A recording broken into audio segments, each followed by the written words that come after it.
హర్యానాలో రాహుల్ గాంధీ పేల్చింది high voltage hydrogen bomb అని ఏపీసీసీ చీఫ్ వైఎస్ షర్మిల అన్నారు. 25 లక్షల దొంగ ఓట్లు సృష్టించి సర్కార్ చోరీకి పాల్పడ్డారని బీజేపీపై మండిపడ్డారు. ప్రధాని మోదీ ఓట్ల దొంగ అంటూ ఆరోపణలు చేశారు. ఓట్ చోరీ గద్దె చోర్ క్యాంపెయిన్ లో భాగంగా ఏపీ నుంచి 17.65 లక్షల సంతకాలు సేకరించినట్లు తెలిపారు. వీటిని ఢిల్లీకి పంపిస్తున్నామని షర్మిల స్పష్టం చేశారు.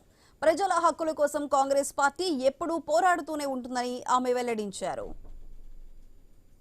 గాంధీ గారు హై వోల్టేజ్ హైడ్రోజన్ బాంబ్ లాంటి నిజాన్ని పేల్చడం జరిగింది. మోడీ గారి మోసం మీద పేల్చిన బాంబు, ఈసీఐ చేస్తున్న దగా మీద పేల్చిన బాంబు. కర్ణాటకలో, మహారాష్ట్రలో, హర్యానాలో జరిగిన ఈసీఐ చేసిన మోసాన్ని దేశం ముందు బయటపెట్టారు.